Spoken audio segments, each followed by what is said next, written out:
recognize them.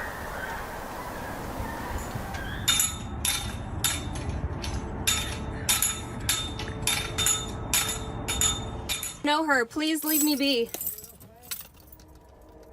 Venturing into the woods alone at night can be terrifying. But what happens when you encounter someone, or something, you'd rather never meet? Like this first encounter on November 9th, 2022, in Asheville, North Carolina, when something terrifying unfolded.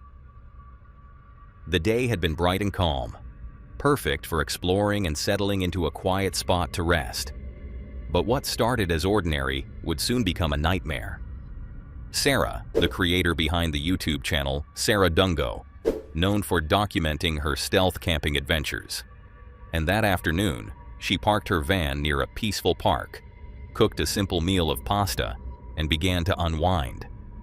It seemed like the perfect end to a perfect day, until the peace was broken.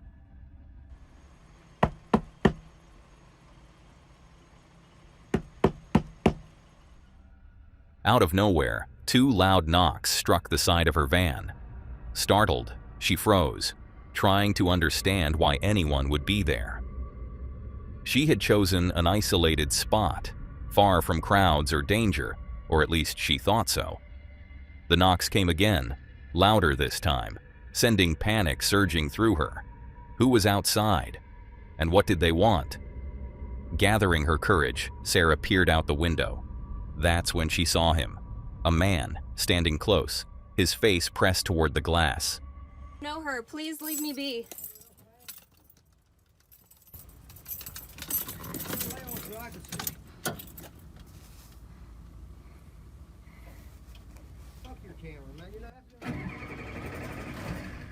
He claimed he was searching for a missing girl and insisted on checking inside her van.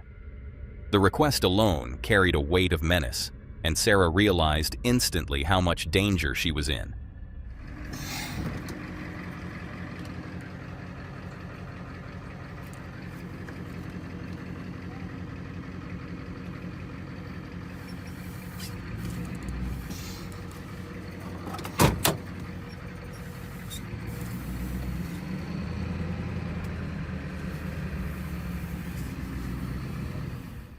Acting on instinct, she started the engine and drove off as quickly as she could, her heart racing as she left the man behind. The encounter left her shaken, and her viewers equally unsettled. To be alone at night, only to have a stranger try to enter your space, it was every solo traveler's worst fear. Thankfully, Sarah escaped unharmed, eventually finding another place to park for the night.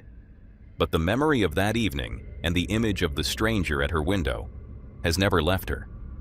Sarah's encounter ended with escape, but not everyone has that option. For some, the fear doesn't come knocking at the door. It waits in the wilderness itself, where the night offers no walls and no locks. And that's exactly where Jody found himself, deep inside the infamous Skinwalker forest. It's March 21st, 2024. A bright and calm day that seemed perfect for a camping trip. But for Jody, the creator behind the channel Hunting the Dead, this night would prove to be anything but ordinary. Known for his fascination with the unseen, Jody often explores the unknown with composure and fearlessness. But in the heart of the infamous Skinwalker forest, that courage would soon be tested like never before. He parked his car at the edge of the woods and stepped into the forest, unaware of the disturbing chain of events that awaited him. Dude, I heard about the Skinwalker story here, and I was like, oh my God, this is that place. I started thinking to myself, and I'll tell you about the story here in a little while, but I started thinking to myself, dude, I should just leave one of these up and camp here tonight and see what happens. I mean, we got this place for a few days, why not? Why ask why when we can say why not? Now, the only downside about this is I don't have a sleeping bag, I don't have a pillow. I got a couple lights. I got some log warmers, or I don't know, use these things to like make your fire go. It doesn't look that comfortable, but I'm not really planning on sleeping if I'm going to be Skinwalker hunting. Skinwalker hunting. As Jody begins recounting the eerie history of how the forest earned its name, The atmosphere shifts. Somebody coming. Oh my God, there's somebody coming. Guys, there's somebody coming. Hold on, there's somebody fucking coming. Nobody's supposed to be back here. Who the fuck is that, bro? Hold on, there's somebody right there. There's somebody coming, guys. Hold on. Dude, what the fuck is going on here? Bro, what the fuck? Who the hell is that? Hello? Hey. Who is that? Out of the darkness, two beams of light suddenly appear. Flashlights, moving closer. Fear cuts through his voice as he bolts back toward the supposed safety of his tent. But safety is not what he finds. There's like a little cubby hole over... Hello?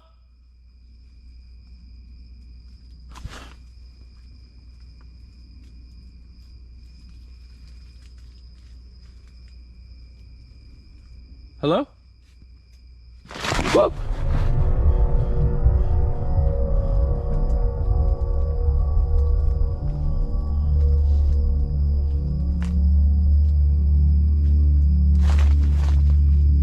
Hello?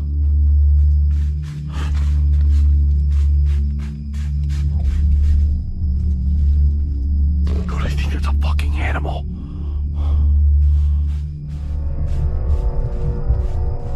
Shoot! Go! Go! Hitting the fucking ground. What is hitting the ground gonna do? Jesus. Get out of here! Strange noises begin circling his tent. At first, he tries to dismiss them as animals, but the thought lingers. Could it be the same two figures whose flashlights he had just seen? I just thought I heard something. Hello?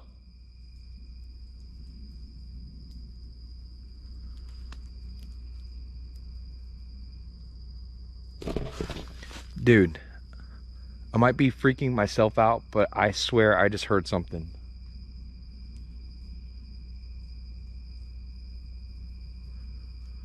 Okay, I'm sure it's fine. I'm sure it's fine.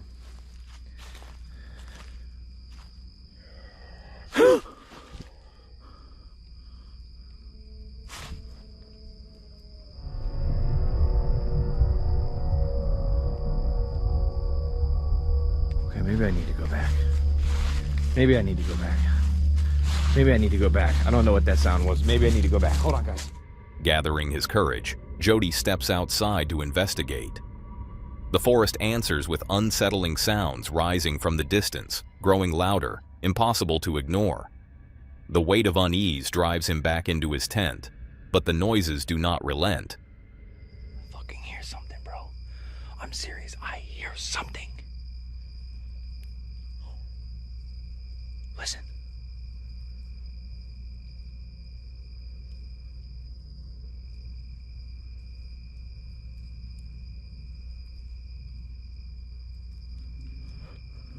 Where the hell is it? I don't see it. I hear it, but I don't see it. That's the scariest shit in the world, bro, when you can hear it, but you don't see it. The eerie sounds follow him. I feel like I'm being stalked by a... Whoa! Whoa! No, no, no! Please leave me alone! Yo! Who is that? Stop playing around with me!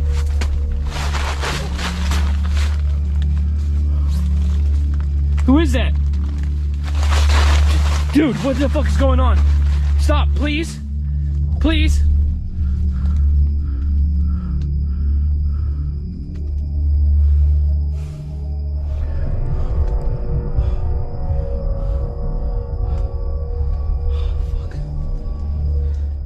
It becomes clear that something unseen is toying with him, closing in with a presence he can feel, but not see. What is that, bro? What is low right there? What is low right there? Is that a pig? Is that a fucking pig? Dude, there's an animal trying to get in down to the bottom of my fucking thing. Oh my God.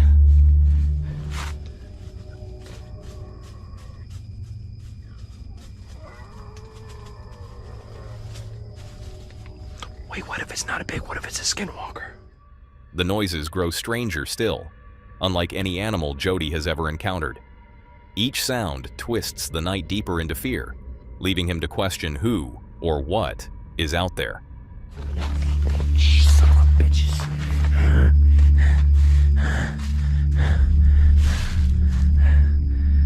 Oh, where are you now, huh? Are you back here? Are you gonna run? You gonna run? Yeah, there's nobody back here. Hello?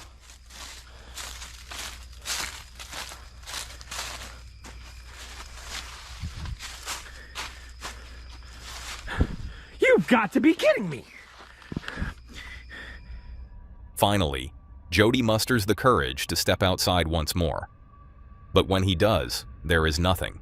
No people, no figures. Only the silent weight of the woods. He is left with haunting questions. Were those flashlights truly from two strangers in the forest, or was it something far more sinister? Despite everything, Jody stays the night, determined to face whatever the Skinwalker forest still holds. In the days after, viewers debated what really happened. Some speculated it was all staged. Others pointed to his genuine fear, the rawness in his reactions, as proof that this was no act. The truth remains uncertain. So, what do you think? Was Jody stalked by strangers that night? Or did he encounter something the forest has carried in its shadows all along? Jody's night in the forest left him with questions that still have no clear answer. But not all strange encounters happen far from civilization. Sometimes, the line between safety and terror is as thin as a window pane. And for Cassandra, alone in her holiday cabin at 3 a.m., that line nearly vanished. Cassandra is a TikToker known for sharing casual glimpses of her daily life, lighthearted content, never anything strange or unsettling. But one night, that changed when she captured something that stood out sharply from everything she had ever posted before. At around 3 in the morning, she was asleep in her cabin when unusual noises outside startled her awake. Curious, yet uneasy, she peered through the window and noticed what appeared to be a tall, shadowy figure moving just beyond her fence. Unsure of what she was really seeing, she reached for her phone to record.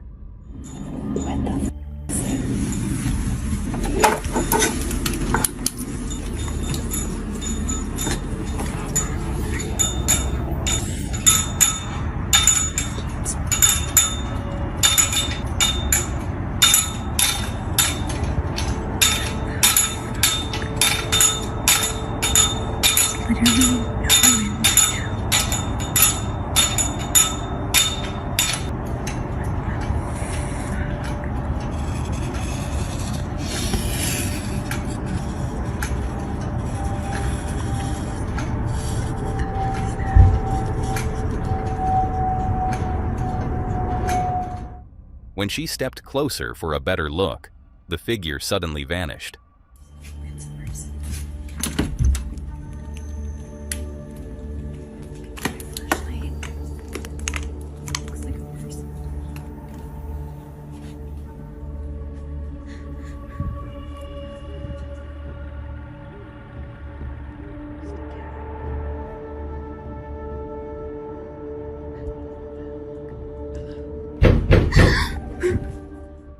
In its place was a cat, sitting exactly where the shape had been. Not long after, a loud knock rattled her door. Cassandra later explained in an update that she had immediately called the police. They drove past her house but never stopped to investigate, later telling her they found nothing unusual. Breaking the night down, some argue the incident could easily be dismissed as a prank by teenagers, or perhaps just a trick of the light made worse by fear. Yet the sudden shift from a towering figure to an ordinary cat unsettled many viewers, with some pointing out that the shadow had even looked as though it had horns. The strange coincidence left the story open-ended, fueling speculation of something far less ordinary, perhaps even supernatural. So what do you think? Was this just a harmless prank? Someone stalking her? Or something much darker? Cassandra's story was unsettling for its intimacy, the intrusion of something dark into her personal space. But when Mike and his friend ventured into the woods, what they found was larger, older, and far less personal. It was a place already carrying the weight of its own stories, an abandoned village said to be cursed by fire and memory. Hype Mike is a very popular channel built on escalation, on taking a dare, stretching it into a journey, and letting the land tell the rest. And in this video, Mike, together with a friend named Shira, sets out on a 2-day hike to reach an abandoned village, whispered about in roadside folklore and late-night message boards, an outpost with a reputation for vanishings, for wandering figures, for stories no one wants to own. Their plan is simple: hike in, camp, and see whether the rumors hold when the sun goes down and the woods decide what happens next. Thank you. Okay. Hopefully the whole trail isn't completely overgrown. Right? But Thank God you're walking first, though. yeah, making the trail for you. Mm-hmm. There already seems to be something here, so. Look at this mess. Mm-hmm. I wonder how far this is gonna take. Maybe this is why it takes 2 days to get there. Not too bad until you Just hit watch the bushes here. the thorn Yeah, bushes. the thorn bushes isn't too bad over here. You can kind of see like remnants of like stuff that used to be here, like a sewage thing. Another one all the way over there. I don't know if you can see it on the camera. I can not see it from the camera, but I can see it with my own eyes. I was trying to say, like, you never answered as to if you believe in any of this. You Like, know, you think the undead village is there, or is this just like a hoax? Because it seems pretty crazy. I feel like I will 100% be able to answer that once I see it. Once we get there. Okay. Other than that, I think I'll just say that I'm here for the vibes. You know, the overgrown vibes, The undead. the undead vibes. The undead vibes. They hiked deeper into the woods, following the remnants of an old road as the sun began to sink behind the trees. They came across a fence marked with fresh warnings, but that didn't make them turn them back. They pushed through and continued onward, the forest swallowing the path until only thorns and undergrowth remained. By the time twilight dimmed the last of the daylight, they found a small clearing, pitched their tent, and lit a single lamp. So far, nothing felt out of the ordinary, just the stillness of the woods at night. But the calm was fragile, and it would not last. Oh my god. What was that? It sounded like someone was sprinting towards us. You think we're okay? I don't know. There's like a little window here. Oh my god. Guys, this tent setup was absolutely brutal. Ow, it's freaking hot. Whew, yeah, I'm sweating. It is freaking humid out here. And The mosquitoes are going crazy. mosquito going crazy. Setting up this tent was absolutely insane, but I think it's time we can set up the bed in here, and we're gonna try to keep it as stealthy as possible because we have been hearing like weird noises, as you could tell. Yeah. There's literally something like sprinting towards us earlier. It's not something we want to attract for sure. Let's try to get the bed here and the sleeping bag out, and then we could probably just like pass out for the night and start hiking tomorrow morning. Even as faint noises drifted from the woods, they chose to call it a night, convincing themselves it was nothing more than animals moving unseen. The hours that followed brought more sounds, subtle, restless, never quite close enough to explain, but somehow they endured until dawn. And with the first light breaking through the trees and birdsong filling the air, the unease of the night seemed to fade, replaced by a fragile calm that daylight always seems to bring. Is that everything? I think so. Did you like miss anything? Because that Double would really check. suck if we needed a tent and we didn't have the parts for it. Yeah. I think you're good. Okay. Just put this in your bag. Yeah. Tent's in the bag. We're ready to continue the hike. They pressed on, hiking deeper into the forest until finally the shapes of buildings emerged, half concealed by trees as though the woods had been guarding them all along. She's We're a out in the biter. wilds out here. This is insane. Is this another? Honestly, I was thinking, barn? hopefully none of us gets a tick on us or something.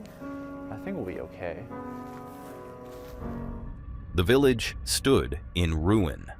Windows strangled by vines, a swing set sinking into the earth, shards of glass glittering faintly in the dirt. Choosing one of the broken doorways, they stepped inside, finding decay layered thick across every wall. Graffiti marked the passage of years, while damp air and creeping mold told the rest of the story. The mold is busting in here. I'm pretty sure that's what the smell is. Yeah, this place is pretty spooky.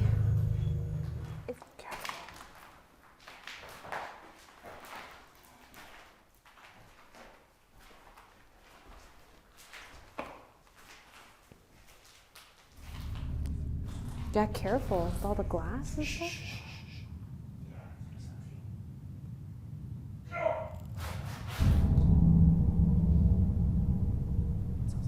What is that?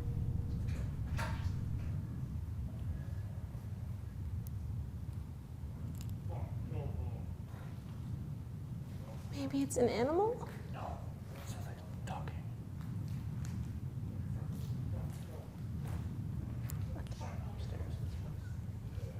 No, not unless you're on the roof.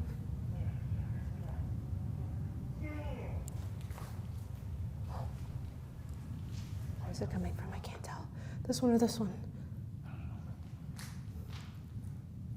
Just hide for a second.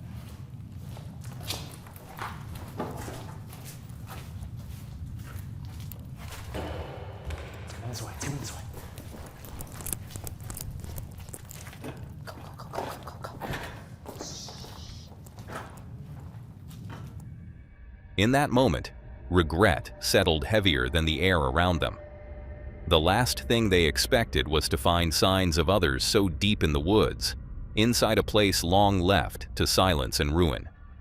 They had come here chasing the tension of the paranormal, the chance to brush against something unseen, not the unsettling presence of the living. They chose not to confront whoever else was moving within those walls. Instead, with nerves sharp and footsteps cautious, they slipped away and made their way toward another building, hoping distance would offer a measure of safety. Okay. This is the mother lode right here. I don't know if it was this building, but the main building, which I'm assuming is this, struck by lightning. Everyone inside basically died, all patients of the insane village. And now it looks like this: trees, grass, tires. I don't know how that got there. Oh man, this is insane. Watch your eyes.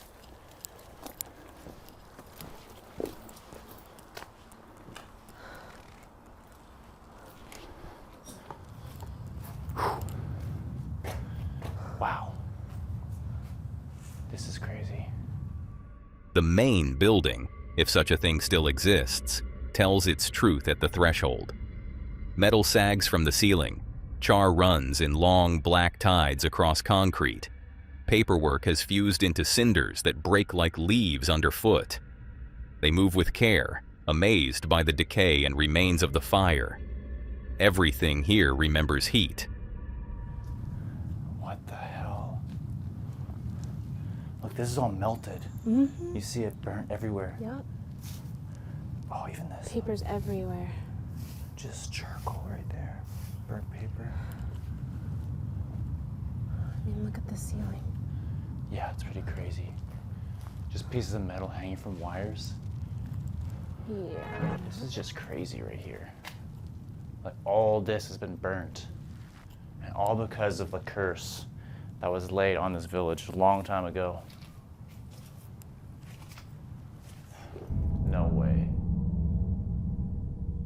That's creepy. Are you sure we're in the right place? If Mothman is here, Right? There's we like are in the wrong place. There's too too many entities at once.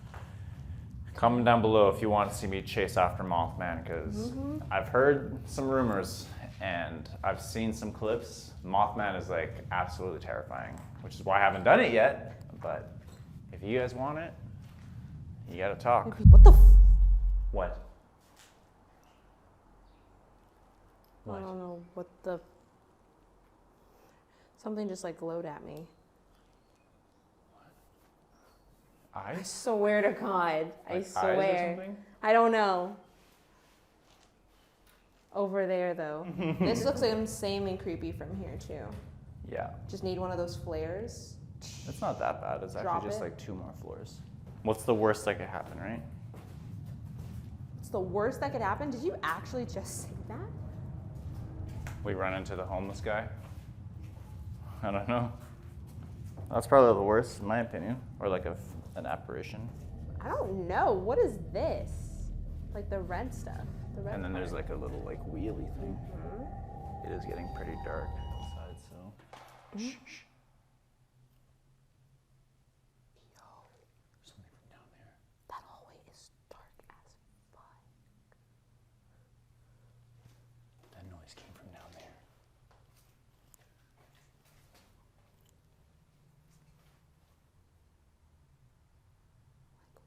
You can barely see the end of the hallway.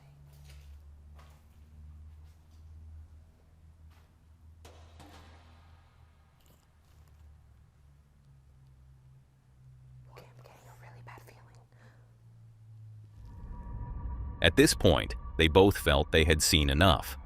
Whether it was a homeless wanderer taking shelter in the ruins, or something far less ordinary, they had no desire to uncover the truth. And with unease pressing heavier by the minute, one thing was certain. Camping on these grounds was the last thing they wanted now.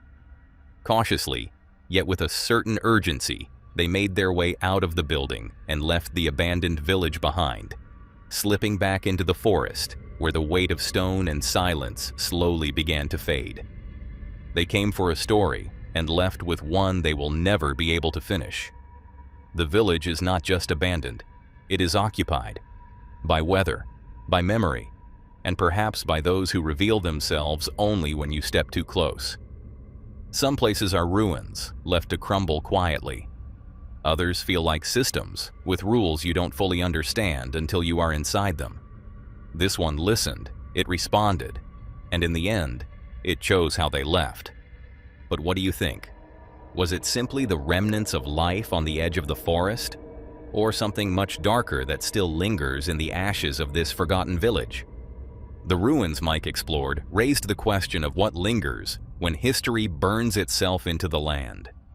But for this next adventurer, that question wasn't about ruins at all, but about the living forest around him.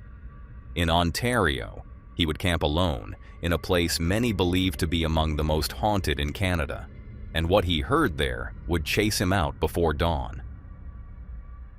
It's August 14th, 2024, a bright summer day that seemed perfect for an outdoor adventure. But for Angelo, the creator behind the channel, exploring with Angelo, this would be no ordinary trip. Known for his explorations of abandoned and haunted places, he had chosen one of the most unsettling challenges of his career.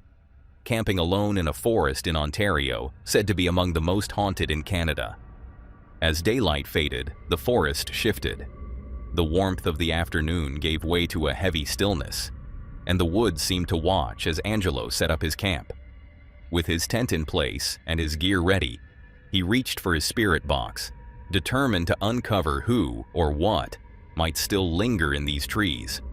I keep hearing something down there. And it's weird because it's not like normal wood noises or forest noises. Can you tell me anything else about your visions? Sorry if I'm moving, guys. Helen. That is really weird. We keep getting the name Helen a lot. I like the toys. Oh man, my car's like all scratched up. Almost immediately, unease began to creep in.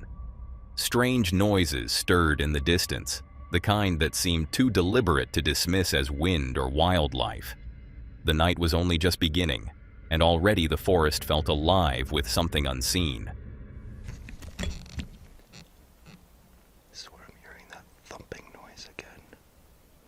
What is that?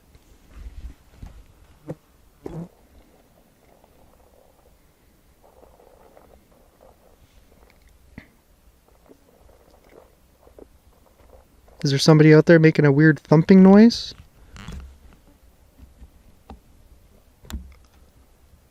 Damn, it just went so quiet all of a sudden. The sounds grew louder, sharper, as if circling him. Summoning his courage, Angelo called out into the dark, demanding to know who, or what, was there. Silence followed, until everything changed. What the f was that? Something literally just hit the car. What the f?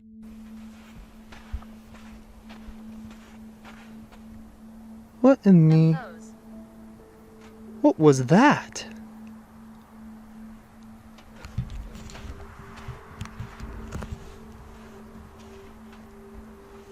Okay, tell me there's like an animal or something.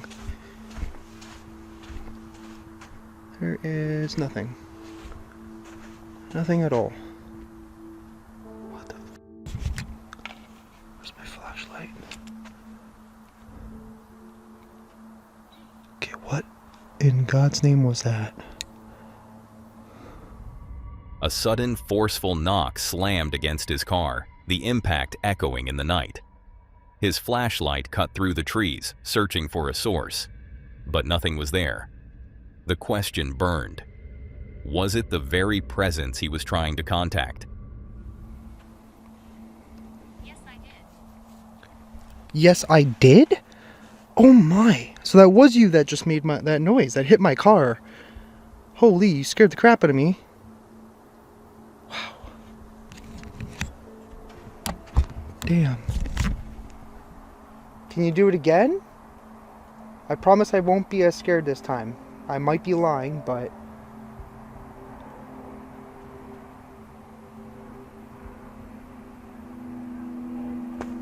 What the hell was that? That was right next to me. Something literally just thumped right next to me. Holy crap. Okay, I apologize. I did get a little scared. Oh my gosh.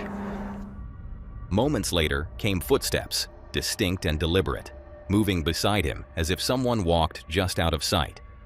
Fear surged, but instead of retreating, Angelo pressed forward. He left the comfort of his camp and stepped deeper into the forest, following the trail of unsettling sounds that seemed to close in tighter with every step. What the fuck was that? What is that? Fuck. Okay, fuck that. Nope. I don't know what the hell that is, but that's not normal. Hello? What the hell? That was weird. Okay, I ain't gonna go down there. Screw that. What the fuck was that? That was really creepy. It's like something hitting like a tree or something. In the blackness, the atmosphere thickened. Whispers of sound drifted through the trees, hinting at an unseen presence pacing the woods with him. Yet every time he called out, the silence returned, unyielding, heavy, and absolute. We're gonna continue on. I'll just do Spirit Talker in there. It's all good. What the fuck? What the hell was that? Guys, I just heard someone scream. What is that?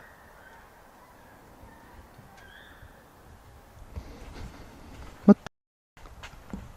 Oh shit. I just heard something thump. Hello?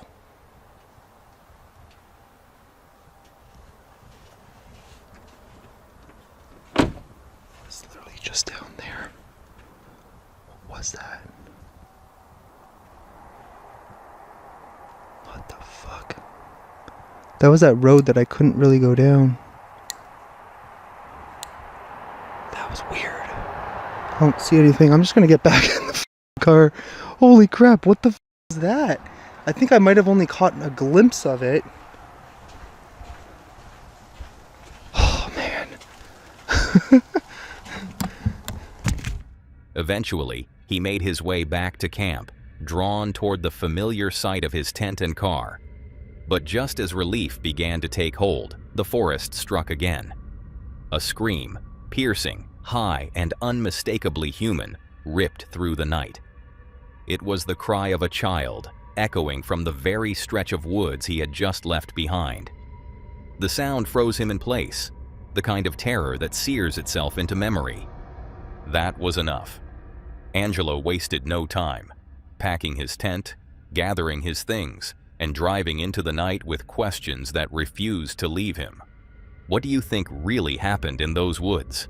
Was it a cruel trick? Someone hiding in the trees? Or did Angelo come face to face with the restless spirit said to haunt this forest? The answers remain hidden, but one thing is certain: the mystery only deepens. Angelo left with his fear still echoing in the trees behind him. But on the North Yorkshire moors, another explorer was facing his own night of unease. Ben set out to test his resolve in one of England's most desolate landscapes, where silence itself can feel like a threat. 401 Files is the channel created by Ben, a solo explorer whose videos often test the uneasy balance between wilderness and fear. And in this video, he sets out alone on the North Yorkshire moors for a stealth camping trip, armed only with his bivy bag, a few supplies, and the willingness to endure a night in one of the most desolate parts of England. It is a place steeped in folklore, close to military land, and alive with stories of strange lights and unexplained encounters. For Ben, the challenge is not only the isolation, but the weight of the silence once the sun goes down. Gotta be honest, guys, it's a very different experience being out filming on my own without Lily. I mean, I have done this in the early days before I had Lily, but it's a very different experience. It just seems like I'm a lot more on edge. Maybe because I'm not relying on Lily's instincts as much, and so every now and then I'm looking out through the trees, I'm stopping to hear any different sounds that may be close by.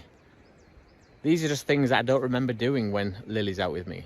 Maybe I do and I just haven't realized it, but yeah, feels lonely, man. From the moment he steps deeper into the woods, the solitude is different without his dog beside him. A rustle of branches, a snap underfoot. It all lands heavier when there is no one else to share it. Out here, the absence of companionship is more than quiet. It is vulnerability. So I'm just looking for a place to throw down the bivy bag. And one of the ideal things about bringing the bivy bag is that you can literally just throw it down anywhere. But if I put it too close to the river back there, you guys won't hear me on the camera as I'm talking. So I'm thinking to move away from the river. But the further I go back into the woods, the darker it's going to get. And since that we've got quite a few hours left of sunlight, it seems pretty stupid for me to go into somewhere dark just yet. So I'm trying to find that perfect balance of flat ground, away from noise, still relatively good light. And so far, not very successful, but I will keep looking. The search for a place to rest becomes its own trial. Near the river, the air is restless and loud. Further back, the trees swallow the light too quickly. Each option carries unease, and hesitation builds. It is a reminder that camping in these conditions is less about comfort and more about choosing which fear you are willing to sit with. Eventually, though, Ben settles on a spot that feels safe enough and decides to rest and drink a cup of coffee.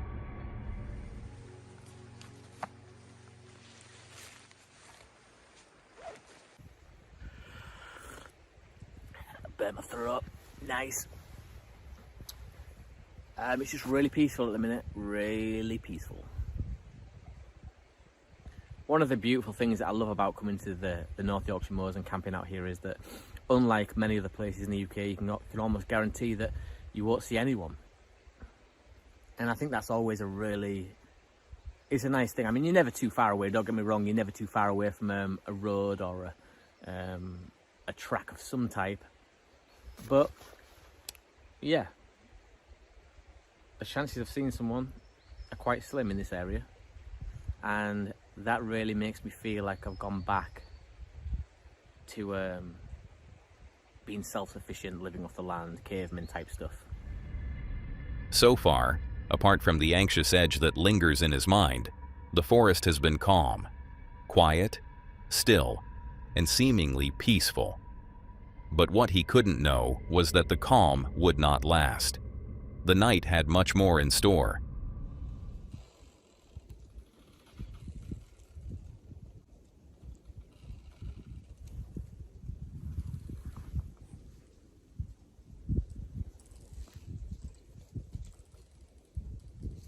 I've had the worst 3 hours.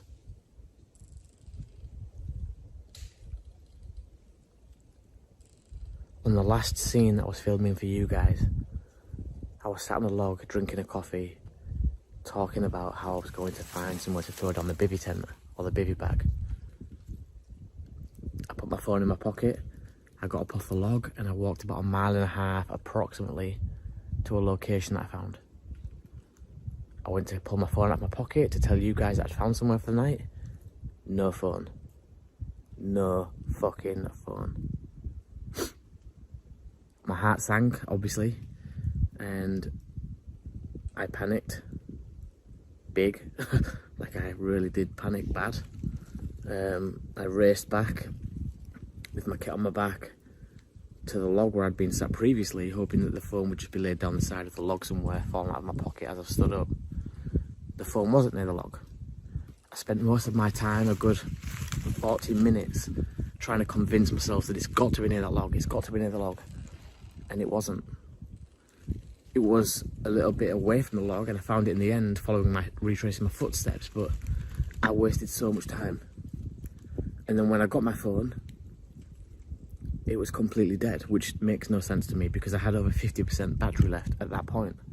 Now, I have been using the drone quite heavily today, which uses quite a bit of battery life, and the cold as well, I suppose, would have done my battery any justice, but it just, in my mind, doesn't make sense that the battery was completely dead. By nightfall, the calm has dissolved. Losing his phone had already unsettled him, and now, with the cold sinking in and the woods tightening around him, unease grows sharper. The isolation no longer feels like freedom. It feels like exposure. Every choice begins to carry consequence, and there is no easy way out once darkness has claimed the ground. The noises now in this woods where I am, guys, are absolutely all around me.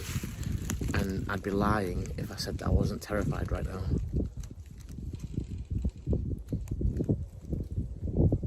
I could hike back to the car, I guess that is an option, but it would mean crossing that river again in the night, walking through the woods in the night. It seems more scary in my mind right now to move around than it does just to throw the bivvy bag down where I'm standing. This couldn't have fucking worked out any worse. Any worse. I suppose the positives to take from this is that this thing has the little solar powered charger and the fact that I found my phone, but I'm in panic mode now, and I just know that I'm talking a lot of crap to the camera. I know that I'm probably mincing my words. My fingers are freezing, my phone in my hand is not steady, but you're gonna have to forgive me, guys. I just want to get this bivvy up. That's what I'm going to do now. I'm going to get the bivvy up.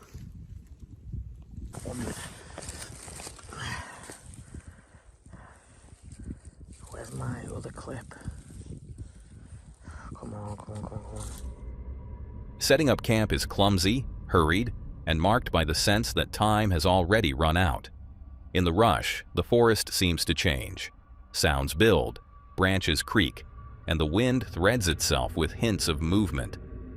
Fear seeps in quietly, not through a single moment, but through the steady accumulation of small uncertainties that leave the mind no room to settle. There are so many noises, guys, that I don't even want to try and put names to them all because right now when my mind's not thinking straight, that's only going to start making me think of creepy stuff, and that is the last place I want to be right now in my mind. I want to try and stay positive and try and be logical or as best I can. The sounds of these creaking trees aren't helping. Right, I'm in the bivvy, finally. That was an absolute nightmare trying to set that up. It's something that I just don't use that often, like I'm always in the tent, but it does have its uses.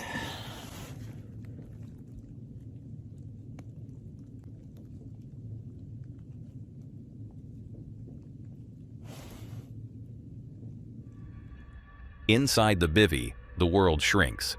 Space is tight, and the fabric presses close, leaving him with little more than sound and imagination. Outside, tapping and shifting noises stir the night, never quite close enough to confirm, never distant enough to ignore. Each one drags the mind toward possibilities it doesn't want to name. It's all good, isn't it?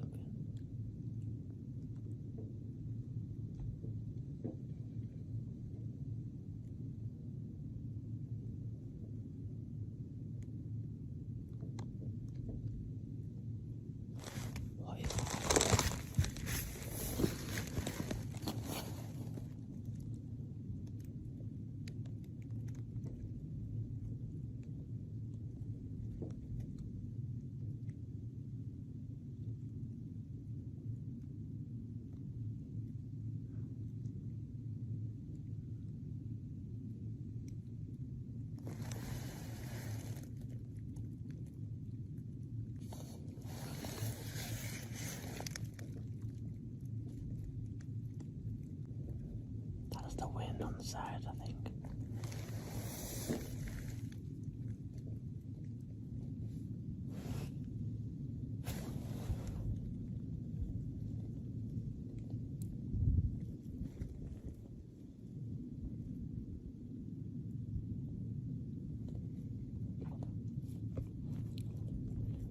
Tonight I questioned why I'm doing this. I questioned why I go out and do this stuff. Do I really enjoy it? And right now I would say no, I don't enjoy this. This is not fun.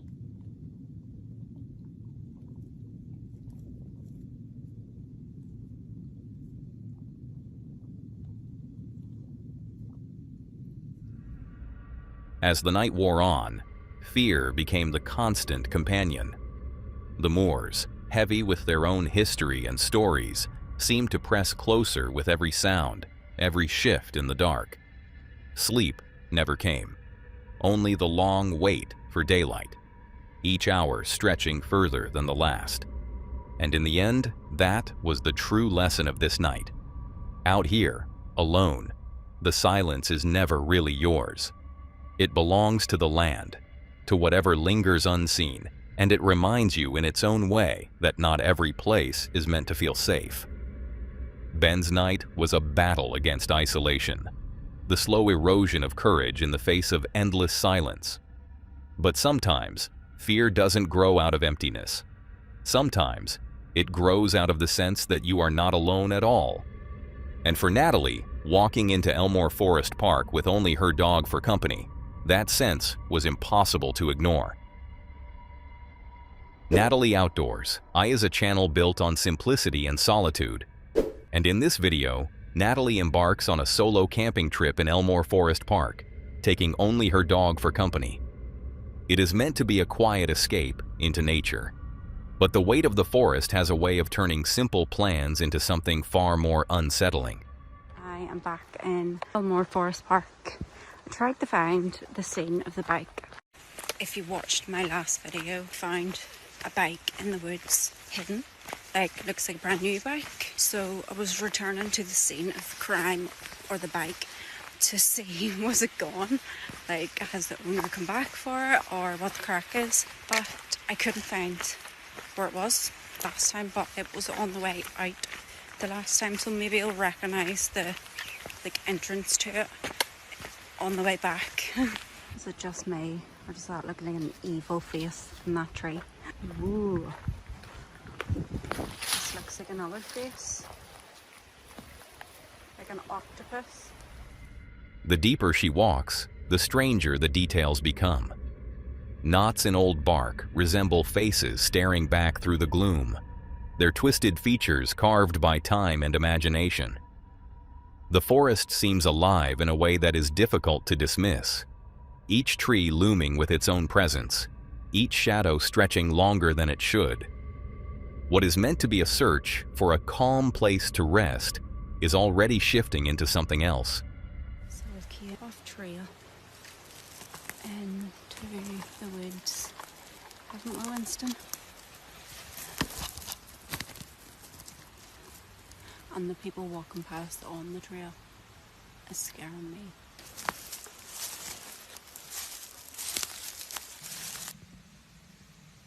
So the reason I'm out is to try and find a camping spot. I've had no such luck. Oh, okay, this is bringing us out to another walkway.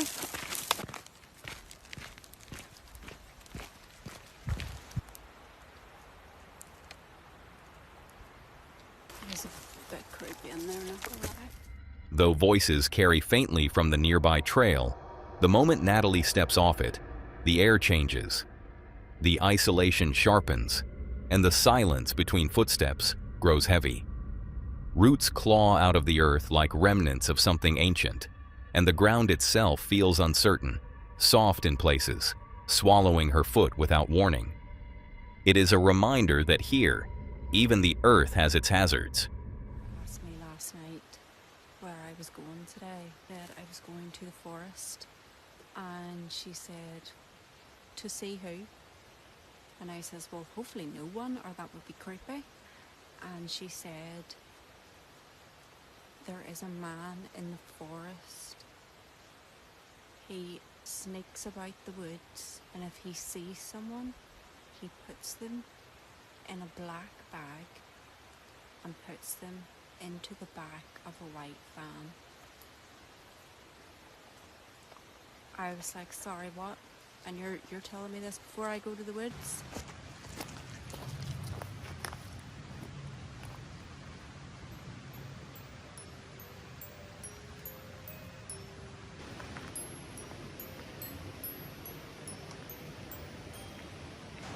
Look, it's the size of these roots of a tree.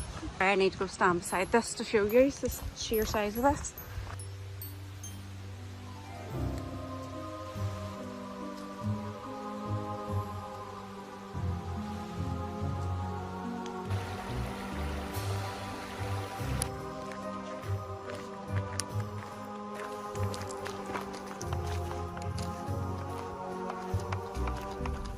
What lingers most, however, is not the uneven ground or the thick undergrowth, but the stories that follow her here. In particular, the words of her daughter, spoken so casually before she left. Keep circling back. About the man in the forest, sneaking between the trees, waiting for the right moment to strike. It rises uninvited in memory and cling to the edges of thought, shaping how every sound is heard. The forest, so vast and unbroken, offers endless places for someone or something to be unseen.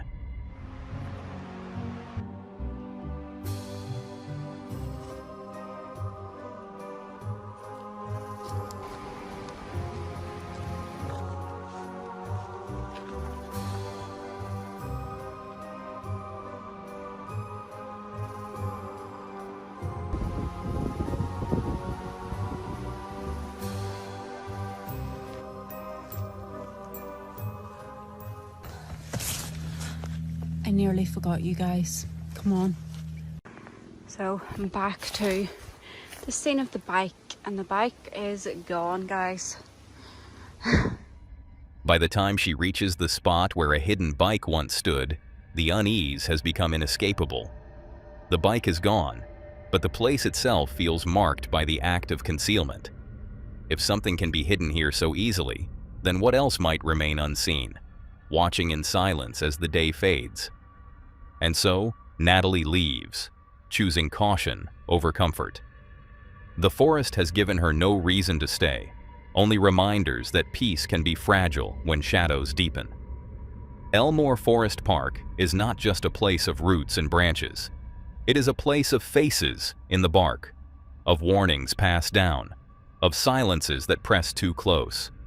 Some woods offer shelter, others offer questions, and sometimes it is wiser to leave those questions unanswered. But what do you think? Was Natalie simply overreacting to the atmosphere, or did she make the right choice to walk away before night had the chance to close in? Now that was all for today, folks. If you enjoyed these horrifying clips, click to see more on the video on screen.